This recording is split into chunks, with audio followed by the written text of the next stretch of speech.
Hey everybody, and welcome along to this week's edition of the Irish Golfer Podcast. Peter Finnan here, and on my own this week, out of a bit of an outside broadcast. We're doing our yearly trip down to the PGA HQ here at the K Club, and delighted to be joined by a big part of the Irish PGA region for a long time. We won't go into how long. We'll go into that. But no, it's the winner of the Order of Merit this year and the winner of the 113th Irish PGA Championship, David Higgins. Hi, Pete. How are you? Good, thanks. Glad to be here. All the way from Waterville? Yeah, a long way from home, but I've been in here quite a bit, so I know this place quite well. So, yeah, it's nice to be here. No, it's good. It's been an unbelievable year for you. Yeah. I'm not getting any younger, so to have trophies like this next to me is huge. You know, I'm still working as hard as ever on my game, but when you get the trophies, it's just it's a good reward, and it shows you that you're doing the right thing. So it's great. And like, not to jump straight into the, you're saying like time and like when you get trophies where you're in this career. Like this time last year, you turned 50. Yeah. You know, it's a big milestone in a lot of people's life. What were your goals when you come into something like that? Because you tend to use, I don't know, it's the old 40, but 50 years of age seems to be where you reassess everything. Yeah, lucky for us that when you hit 50, you get another goal, you get another bite at the cherry.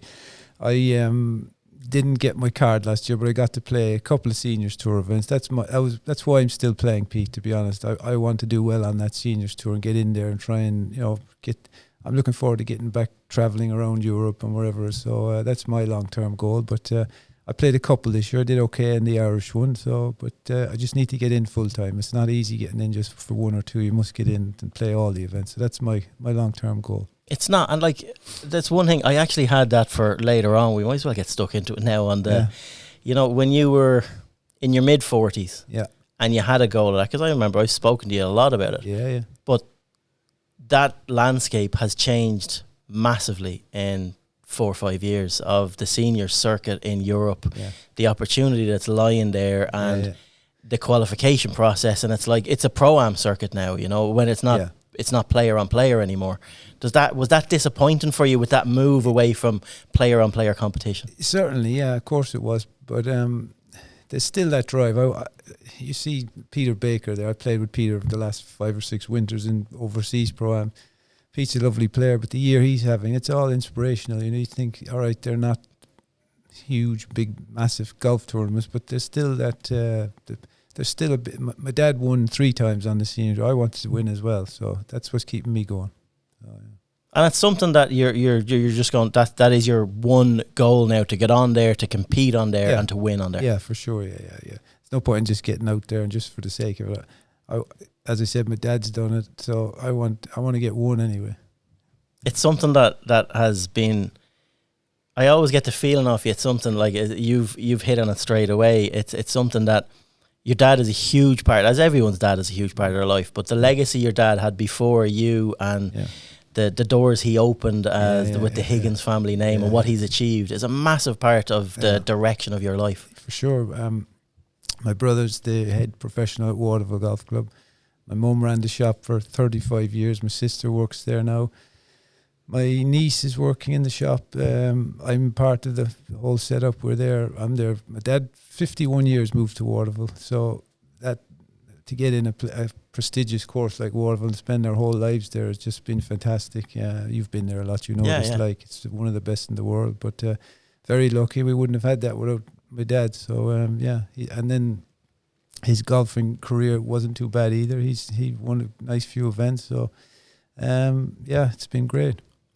Your goals, obviously you didn't have status, so when we go back to the start of this season, you didn't have a status on the seniors tour, although it's a goal of yours. But the goals on the region and the goals of how the region has evolved over time and what it is now. There's a lot of young guys coming through. You've your Liam Grahams bursting onto the scene in the last year, and it's nice to see fresh guys coming on. But what were your goals coming into this year? Like, it had been a couple of years since you'd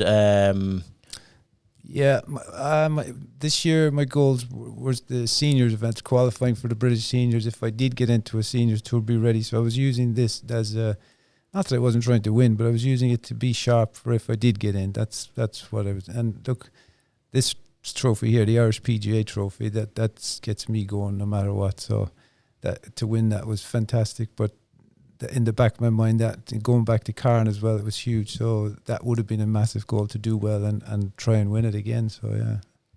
Are you a statistical based thinker? Do you No. you don't No. you play with feels? Yeah. Yeah. I'm old school now, Pete, at this stage, so I don't mind saying it out loud. But no, I'm not. That's no. So you don't like? Would you know if I was to ask you like?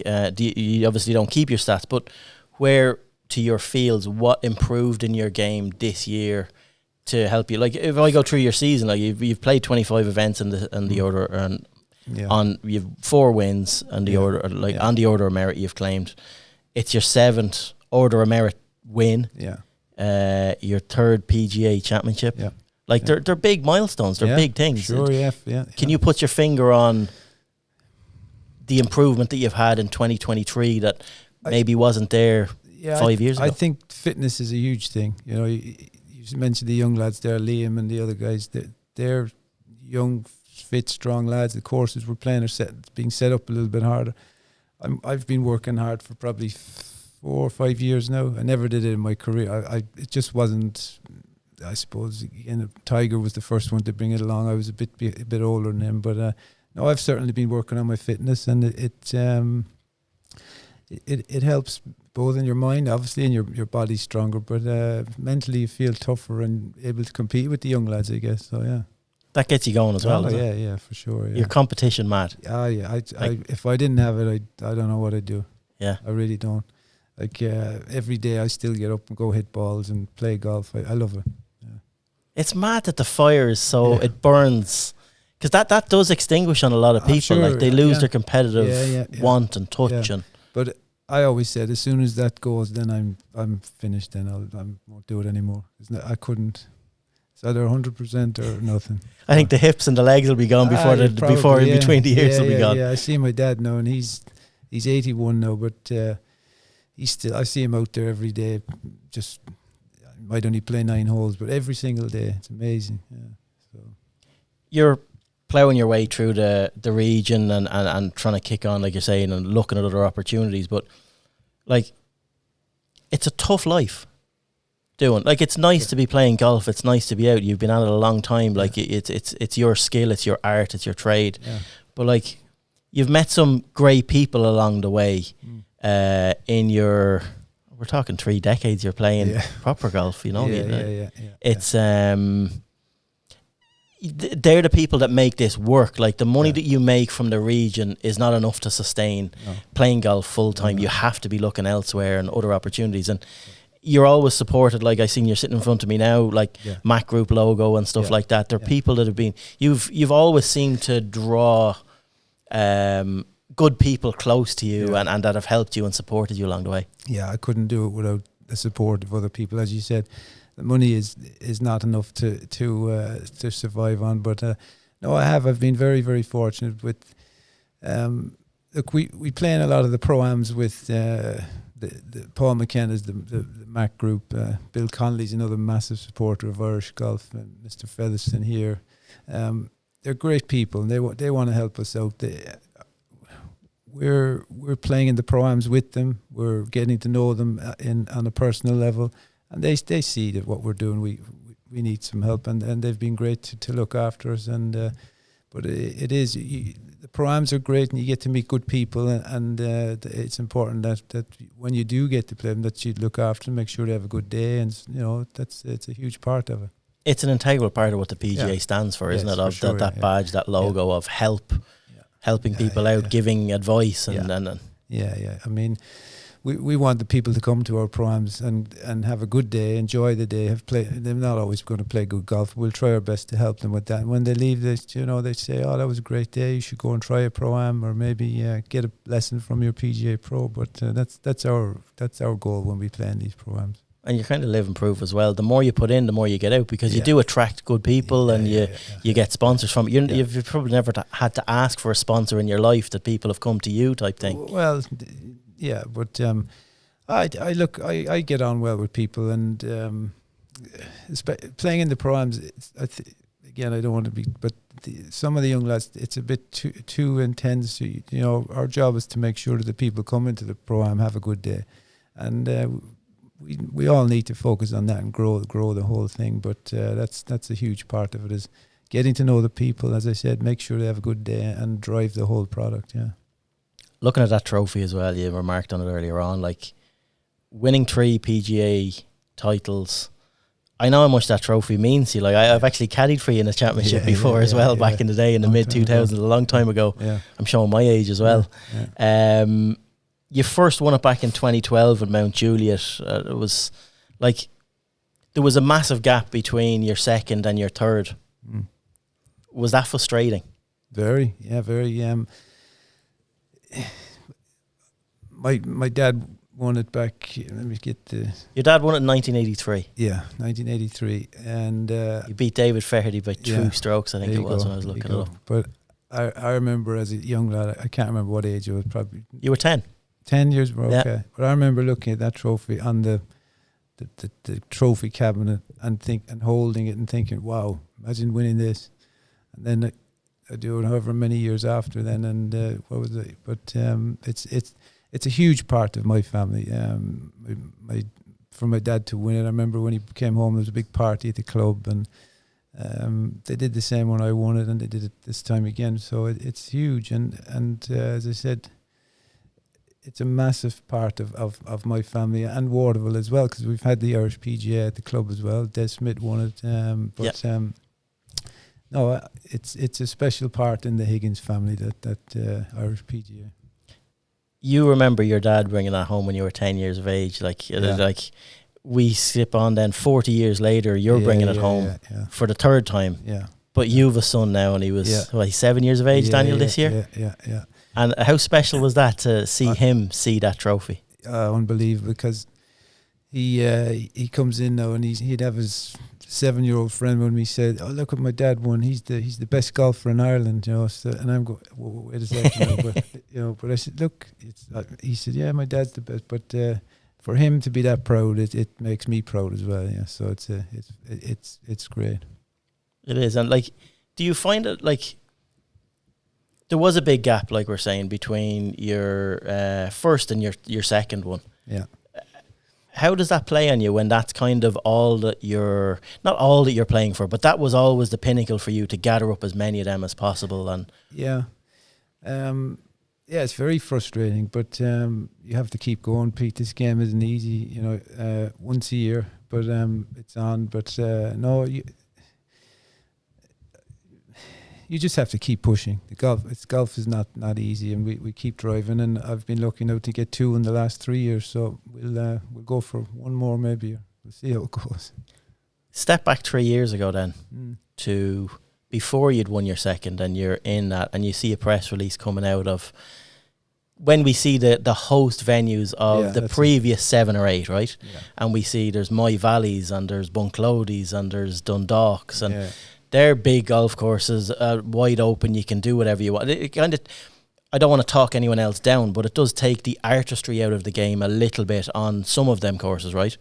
That's my opinion, not yours. But you see a press release coming out 3 years at Cairn Golf Links. Your ears must have pricked up like nothing else. Like Christmas. It's I love Cairn. Cairn is very special place, natural, good, proper links course designed by Eddie Hackett, who originally designed the original Waterville. There's a lot of shots like it, and I'm at home playing in that. So when I see that 3 years in a row, I'm thinking this is great. And now, if I'm ever going to do it, this is the time. So it's been great to me. Cairn is a very special place for me. So yeah, it must really change your mentality when you go into a championship like that, knowing you're so deep into your comfort zone. Yeah. And it's like you're controlling a lot of the variables yourself, but you're not as worried about what's happening, the external things. It's you. I think when I go to Cairn, I just feel at home. And as you said, you're not worried about the external things for sure. You're just playing, and it becomes more enjoyable because it's easier. I don't know how to describe it, but it is definitely easier for me because there's different style of play, and it's not just stand up and hit it as hard as you can go and find it, whatever. But it is easier for me. Yeah. it clarifies your mental approach to the game. You just your prep is different. How you go in and like I've stood on, like I've been at the 2 championships that you've won. Yeah. The weather was horrendous, like, and listen, you do feel, even watching or following, like me on the outside of the ropes as media, that guys like half the field talks themselves out before it's even started, and you're mad to get out there. I I've always done well in bad weather, all through my career. I suppose I grind it out a bit more. Not that I go out playing at home in the bad weather or anything like that, but when we were kids, I just look back at when we were young lads. We did go out there and we played Munster boys and Munster youths and Irish boys, and they weren't bringing you in back then, so we got used to playing in that. And I don't know, I was always good at it because I just dug deep, I guess, and just kept going. But the last 2 in Cairn haven't been great. It's been blustery and wild. It's been great for you. Super, yeah. And sort of like helped you with your career progression, helps you with goals, helps you with stuff. Yeah. Like there is the other side of the coin when I talk to younger lads, and they hate that. They hate seeing when that press release came out, your ears pricked up. They were like, "Oh my God, what are we doing going to Cairn at this time of the year, off the edge of Ireland, knowing the weather we're going to get?" When they're my age, they might think the way I was thinking. They might be happy that everyone else is going to be giving out. So they'll learn. But what is it about the mentality of links golf that? Again, I suppose I just grew up. I've been lucky enough to be at Waterville for all my life, and I just love it. I like using the wind. If the windier is, the better. It just fits my game. I love it. So I'm going then off the Cairn. It's no big deal. I'm used to it. So. Going into the last round this year, like there was pressure on you going into the last round. Sure, was it like that? Yeah, for sure. Can you remember back to that day as to the process of going in? It's obviously no different than you treat anything else, but it was horrific. Yeah, every hole, I finished badly, but every hole is a potential quadruple bogey. Every single hole, I don't care if it's par 3, par 5, and I seemed to manage it well in my mind, and I played nicely and kept it in play. But the last hole, they changed the tee box. They moved the angle of the shot, and just for guys were coming in, and it just got distracted. Sure enough, hit 2 shots that I thought where it was downwind, and it wasn't. It was right to left into rough 3 feet high. All of a sudden, I'm throwing away the Irish PGA. So it just shows how quickly and how difficult the course was playing. I managed to get on with it, and it was the last hole, and I won the tournament. But I could have blown it simply. But it was set up very difficult, and it's a very, very tough golf course in that weather. So yeah. The mad thing about walking up that 18th as well is nobody knew. Yes, with the score that you were putting on that hole, the effect, like it was, I think it was Simon Thornton, wasn't it? And a few others there. Like nobody actually knew if you had won when you'd finished out properly. You probably knew in your own head, I've done enough here. But like, I figured Simon was I thought someone could have gone a couple under, but not in that in those conditions. But I had beaten Simon, so I said, should be okay. But not until they tell you, then you're a bit concerned. But we got it in the end. Yeah, no, it is. And that drive back, I remember you. I was texting you when you were in the car on the way home, and you've that strapped into the passenger seat in the car. Like it's a long drive back from Cairn to Waterville. Yeah. What was that like? What's it like? It's just so rewarding, and you're just so happy, because we don't win that often. We win smaller events, but we don't win for us. This is the big one, playing in the Irish. So to win that is. And the older I get, the more I've learned to appreciate a win, because again they don't come around all that often. So it's just it's fantastic. It's hard to describe the feeling, but it is special. Yeah. It's like a drug, isn't it? It really is. It's just that hit of winning, of achievement, of and the joy you bring to other people as well, because they see it in you. Going to my mum, my dad, my son, my brother, everyone, uncles, the whole lot. So that to me is, as I get older again, I see that. I didn't see it before. It was all about me and me. But now, even all the members of the club, the people you meet in the local shop, it's fantastic. Yeah. I get that feeling off you now that you get as much joy from other people's reactions as you do from your own. Yeah. Like even today, we were taking some pictures there. We take some pictures during the year, but it brings you back to times when I had done well on tour or whatever, and you're not seeing what's going on. If you know what I mean, you're not. It's not that you're not appreciating, but you don't realize till it kind of passes on a bit where you were and what you were doing. But again, as I get older, I shouldn't keep saying it, but I am getting older. But I am appreciating it now, and I'm enjoying it more when I have things like this. So, yeah. You've hung on to the trophy long enough anyway. I think longer than anybody else. You've literally returned it today. That was a wise move as well. I just didn't say where it was, or I just said it's safe. If Yvonne was kind enough to, she kind of ignored that I didn't reply to her text, when's it coming back? But I got it to keep it this long, so I was delighted. Yeah. Reminds me of Sevi stealing the green jackets and bringing it back to Bedrein, and you never told me I couldn't take it. Yeah, there you go. Yeah. So. Forgiveness is easier than permission sometimes. Looking at, for the week is in it as well, like looking at Tiger Woods made his return this week as well. He came out with some really interesting comments that I thought would reflect similarly on your mindset maybe on. He spoke about Father Time and eventually getting aged out of the game and that coming knocking, and him not so much seeing that but knowing it's there and making the most of exactly what you've just said, enjoying things for what they are. Yeah. Do you think like that at all about the future? Sure. Yeah, for sure. It's not time is ticking, but the game is changing too, Pete. It's not the game I started out playing. It's a completely different game. I played a few tour events. It's 3 years ago. No, it's 2 or 3 when I won the PGA. So it's 2 years ago. I played Irish Open, but the game is just so completely different. They're athletes now. These young lads, they're hitting it 320. You know, no one did that when I was starting out. Maybe one guy did, but then he couldn't putt or chip, so you'd beat him anyway. But now they're able to putt, chip. So, as every other sport, the rewards are so high now. The guys are more professional. There's more information.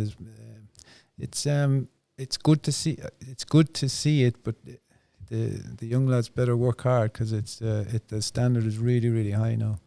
Is it a good thing or a bad thing for golf that sort of the evolution of the game, and especially in the last 20 years, for golf, that that it's making some courses, like there's two sides of every coin. There's two sides of this fence. Of the R&A are looking at it now with rolling balls back, with they pause it, do they do this, and it's protecting the game is what they're looking at. They've kind of, in my opinion, left it too late. The game should have been protected a long time ago, and they were focused on putters. It should have been golf balls. Yeah, for sure. But do you think it's a good thing or a bad thing for the evolution of golf? Something has to happen because, like you said, the old good golf courses, they're obsolete now, and that's sad to see because the young lads come in and just take them apart and shooting scores that are just ridiculous. So that's not good. You want to keep the historical courses where we watch Sevi and Palmer and Nicklaus. So I think it's more let the rough grow up and force people to be strategic. Exactly, yeah. Because now the idea is hit it as far as you can, and you still get a club on it. But if you took that away, then they wouldn't be as quick to have that big, long, hard swing on it. So that's the way I would see. Anyway, that's my opinion on it. Like when you go down, like it's obviously there's so many layers to that of how golf has changed. The fitness side of things. You've hit on the fitness side of things. You've probably the last 5 years never been as fit as you have in your life. Yeah. Like, so you've had to evolve your game just to stay relevant. Correct. Yeah. Is that chase tough? Very, because in fitness you can't be fit enough.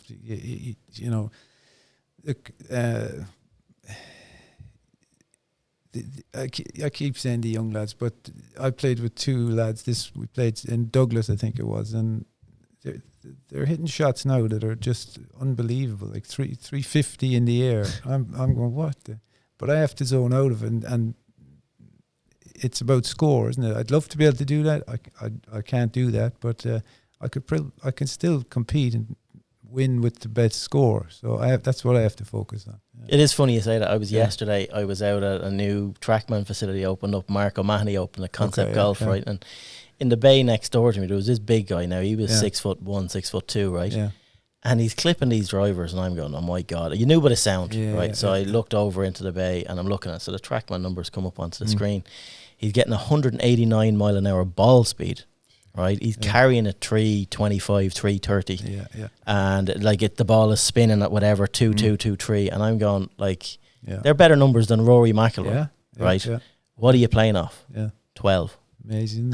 It's just like, what is happening the other end of your game? He said, I will constantly drive greens and three putt. I cannot putt, and it's in my head. Yeah. It's an amazing game when you see that. Yeah.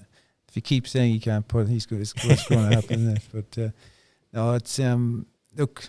Everyone likes to hit the long drive and the long ball, and it's the way the game is going, as I said. But you still have to get it in the hole and learn to score, learn to deal with hitting a bad shot, don't hit another one. You know, so there's much more to the game than just hitting that long shot. So they're the ones that stand out, Dave. To me, they're the kids that stand out. The guys that focus on the score. Like any modern drivers, anybody can hit a modern driver.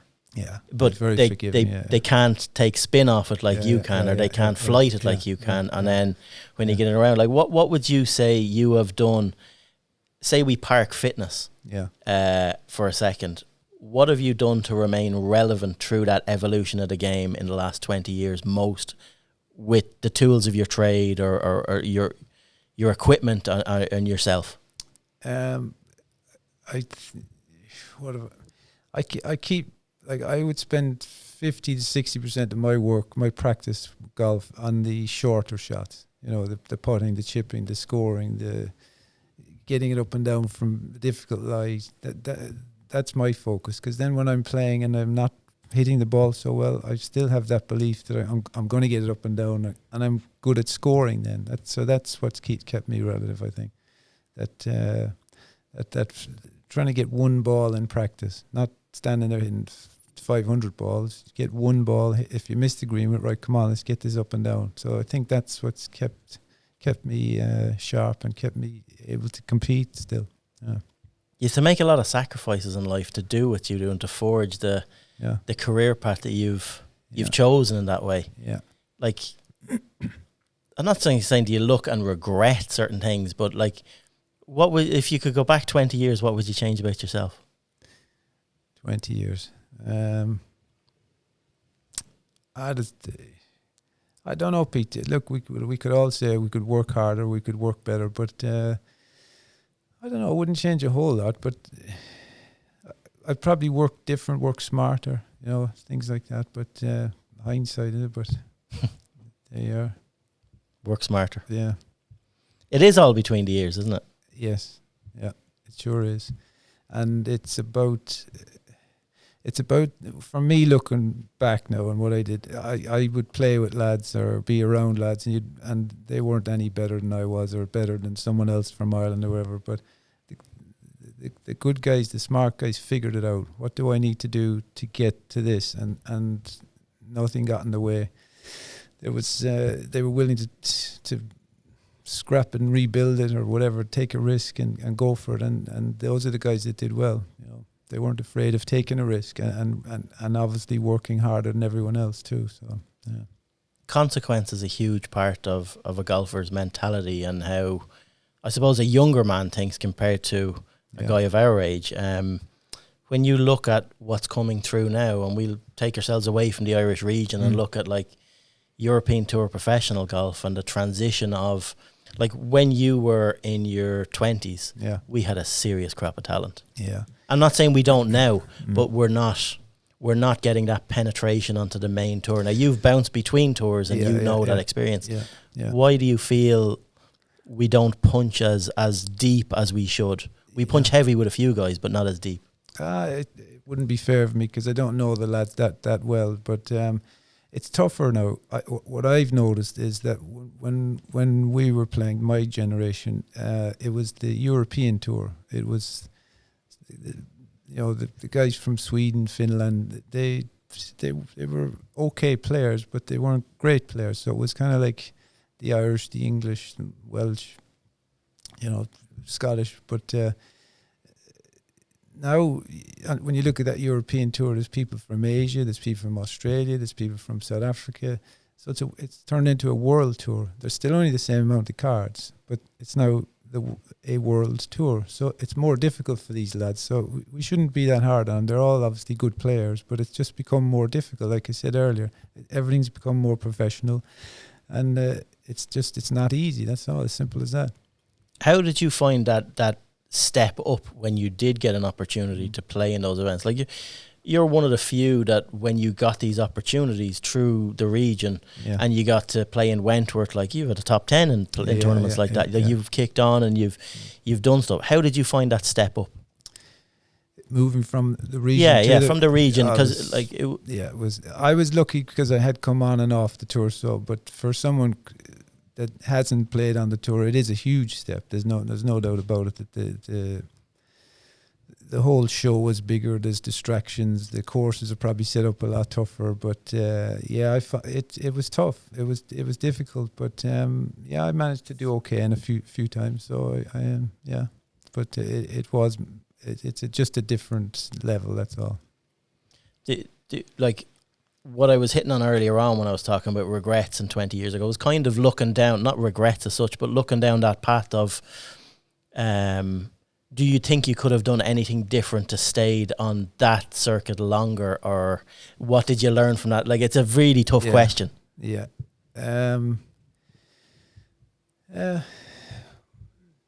I suppose maybe hitting the ball a bit definitely hitting the ball a bit longer, tee shots that way. I could have worked harder on that to get that. But listen, there's 50 things I could have, should have, but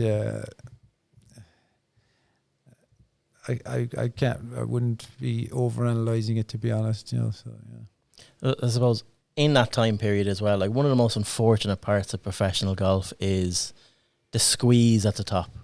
From the tours down, that sort of feeder structure. Yeah, it's not so much broken, but it's been fractured in the last 10, 15 years with opportunity and the erosion of opportunity for a PGA pro like yourself. Like you got a lot of opportunity in your 20s and 30s. I remember back when there was, you've just won an order of merit.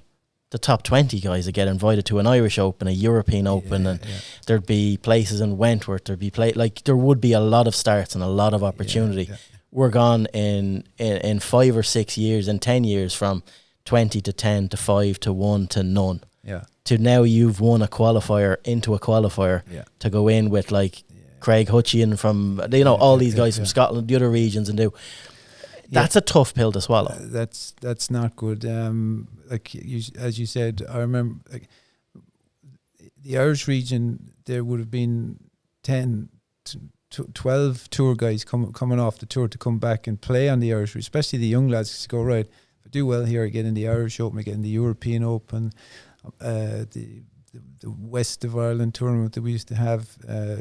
Sean Quinn used to give the winner of his Pro-Am British Masters spot. And next thing you get in the PGA playoffs, you could get 3-4 more events. You're looking, wow, we've got 7-8 events. So, I mean, we were given these Pro-Ams and these Irish PGAs everything we had, because we knew if we can do well in this, we could build and drive on from it. But sadly, that's gone. Does that affect the hunger? Oh, for sure, yeah. And you can see as well the young lads are going to play, and I think it's the Clutch Tour and things like that. There's nothing for them on the Irish region, which is sad, because it as I said to you, it was a huge stepping stone for myself, Damien McGrain, Gary Murphy, Remy Byrne, another 20 more guys, but unfortunately now it's all gone, and it's sad, because I guess it's tough for the guys to stay playing in the Pro-Ams, because what's there for them? All right, they might win a couple of quid, but there's nothing after that, which is not good. It is a tough one, because again, there's two sides to every coin, and that, and when I look at the prize, there's in my opinion, there's probably too many Pro-Ams and not enough prize money, so I figured it won.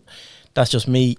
But the Irish region has probably never played for as much monetary wise, but there's so many more mouths to feed, for a better way to put it. There's a lot more players on it. There's not. But then when you do actually achieve something on the region, what is it now? Only a few quid. It's the mad thing about it. Yeah, yeah. I wouldn't. I'm not being dismissive of it. I know it, but it's when you win an Order of Merit. Yeah. There should be. Yeah, they should. Not even financial. Like that's the tough part for a competitor like you to. Yeah, and especially me, having been around a good few years now, to see how it's not going in the right direction. I'll put it that way. You know, for especially for the young lads, you know, they need to be motivated, they need to be driven. But sadly, it's not going in the right direction. Yeah. And what would you change about it if you had a? Well, what would I change? Trying to get the tournaments back, unfortunately, is out of their hands. The Rolex tournament, they're gone. But listen, every business, every product needs to go with how the world. We need to evolve. We need to move with technology. We need to, as I mentioned earlier, I'm saying the young lads just communicating better with the guests on the day.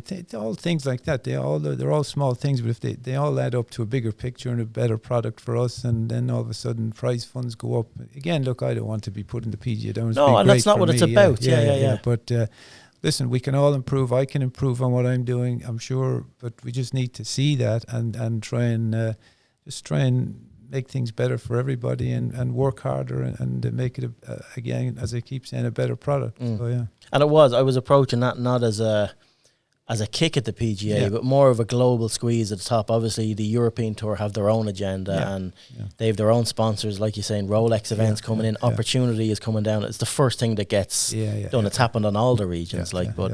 When you look back to when you won, say, your first championship in 2012 and look how I would have said that is peak what the region opportunity was. There was still those spots. We had the Lexus race to Mount Juliet and stuff like that. Great. That was around before the FedEx Cup was around.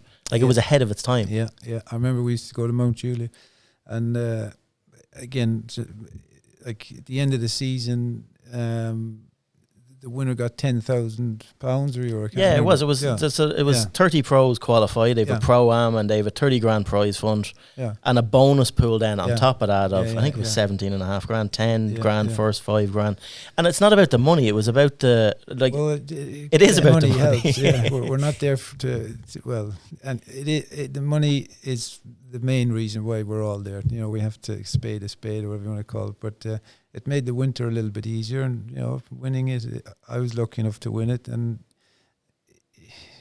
I know we shouldn't be focusing on the money, but it made the tournament big. It was the end of the season. You wanted to be there. You wanted to have that chance of getting that nice check, and we need to get back to those places. We really do. And there's plenty of companies. I know it's hard for our staff and everything but there are companies there that will love to be involved, and we just have to get out there and help them out and get them on board.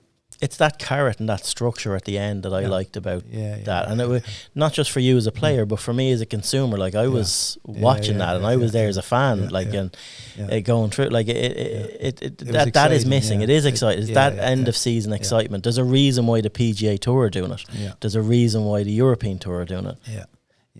No, I agree with you 100%. And hopefully something comes this off season now, and maybe I haven't heard anything, but hopefully we get it back again, Pete. Yeah.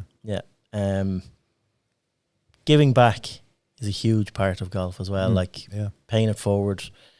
Do you get approached by the younger lads with knowledge, and like you're talking about how you approach certain things? Like, does anyone tap you on the shoulder and ask you for advice on the region? Not so much. No one's going to ask you for advice because we're playing against each other. But you can see fellas listening, or I can see it now again as I'm getting older. And I look back to my career when I always remember Eamon Darcy I think he'd just won Dubai, so he was a top player now. And I remember we were playing in South Africa, I think, and he said, I was just starting, and I played a pitch shot, and he said, "No, Dave," he said, "how did you play that?" And I went, "How do you mean, how did I play it?" I thought he was winding me up, if you know what I mean.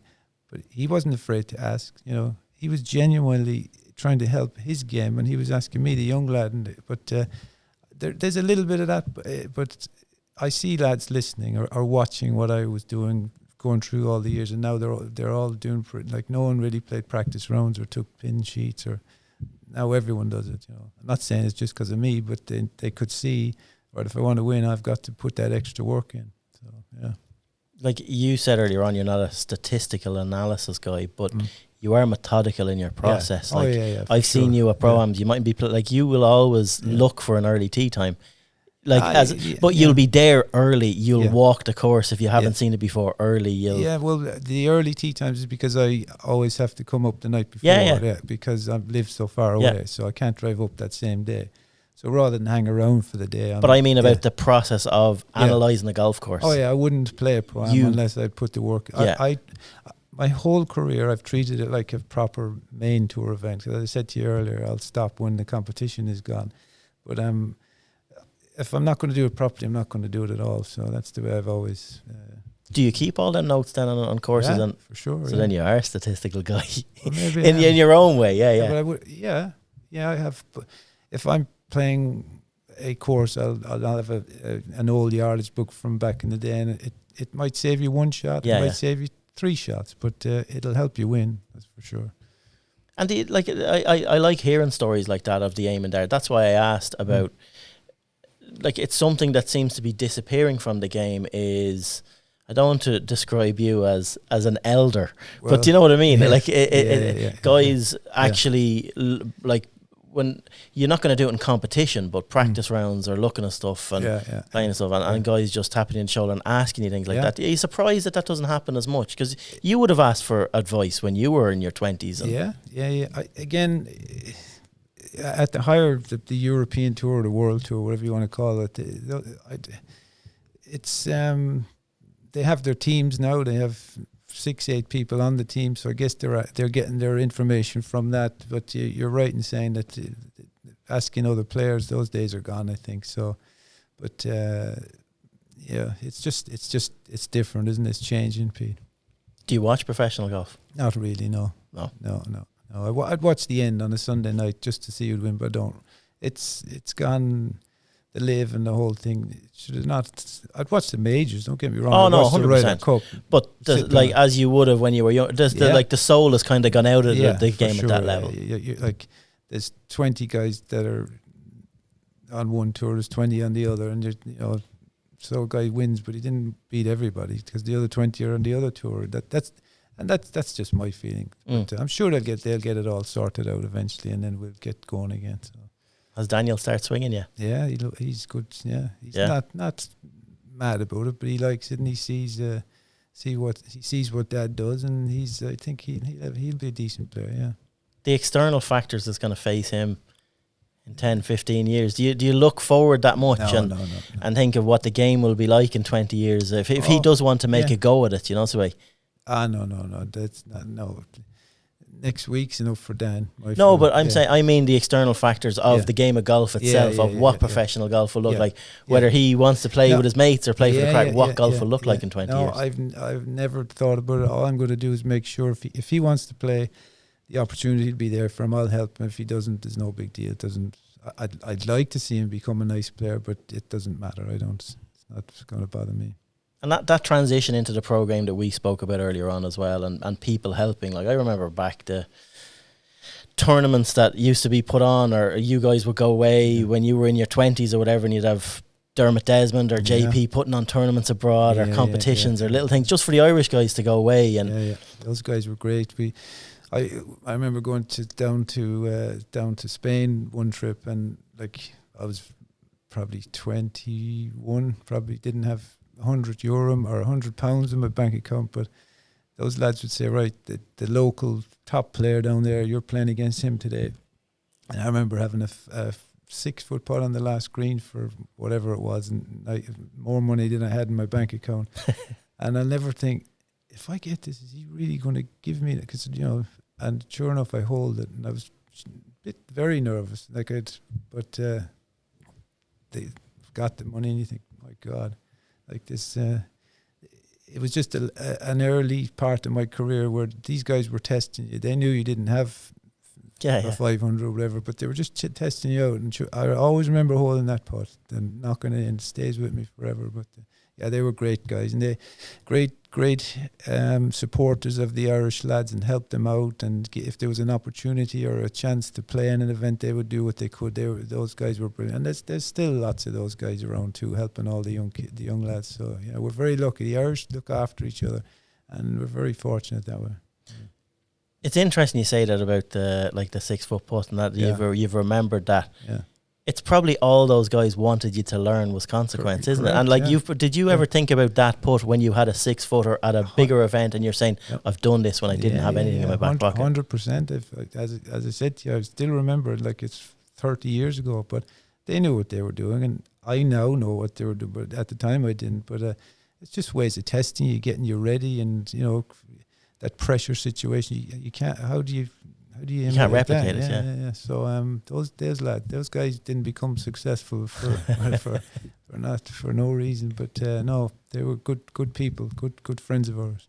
It's something that the guys coming through don't have as much, that competition, that consequence now. That it's tough when you have a moment or times that are influential in your psyche that. Yeah. It's a hard place for some of those guys to be. Yeah, I used to be with Andrew Chandler when I started out chubby, and he was a great man for putting you in. He could see as well, put them in situations where they're not comfortable. Get out of your comfort zone. He'd ask you, right, what did you do today that made you uncomfortable to help you become a better player? And these are all things, just looking back, that helped me. But young lads need that. We all need that. We all need help and support, and it's important that to get good people around you and people that can help you. So I hope the young fellas are doing that. I can feel the passion out of you.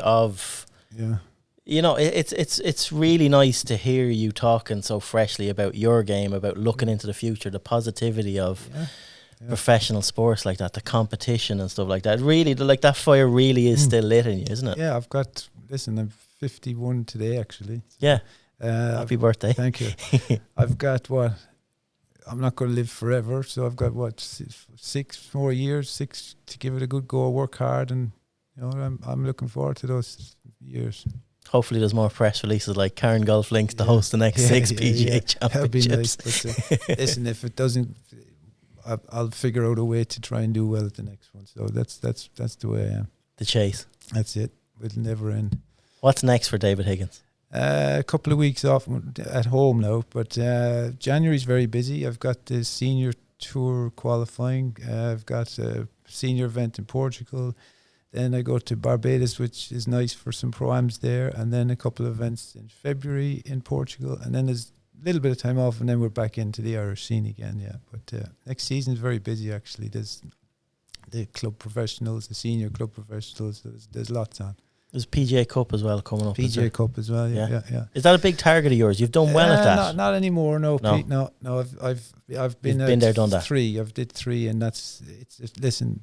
Colin Moriarty now is in a very good position to make the team after a good PGA last year. I hope he pushes on because he'll love it. Colin's a great competitor, but for any young guy playing on the region, I remember going over thinking this wasn't too push, but when that flag goes up and the national anthem is playing, your own Irish, because it's Great Britain and Ireland, but it's just your heart's jumping out of your chest, and I'll tell you won't forget it, and you go through a wall for it, you know what I mean? And so any young pro that you want to get on that team, you really do. That's the Kerry man coming out, you'd run through walls for your country. You're dead right. No, you're dead right. It is special. It is, yeah. And again, the Sky cover it, and it's a big deal. It's not a small event, but as I said, any young professional, give that a go. Do your best to try and make that team. Yeah. What do you feel is your? We're not drawing a line under any, but what's your greatest achievement that you would say in the game of golf? Oh, that's a tough question. My greatest achievement, I suppose this one, 3 of these was so far has been. I've had some nice finishes on tour, but I didn't win. I won 3 Challenge Tour events. I didn't win on the main tour. I tied second in Italy. So no, but this is financially. There's other ones that were bigger, but this is the most important to me. Yeah, definitely. Bringing it home. Yeah. Sitting it onto the couch, letting your dad see it. And I had it in the. I'll never forget. They let me take it home, or I borrowed it the last time as well. Right, so I put it in the shop for just a week, we'll say, the Americans would come in and there's fantastic trophies. So everyone is drawn to it straight away. But my dad would be there and he'd be saying, "Yeah, that's the Irish PGA." He says, "Yeah, I won that in 1983." He'd be telling them all about him winning. It did nothing to do with me. I got such a lot, and that's part of the joy and the whole thing about it, because he remembers his win, you know. And so for me to be able to bring it back again this year, I knew that would be the same thing again. So it's great. Yeah.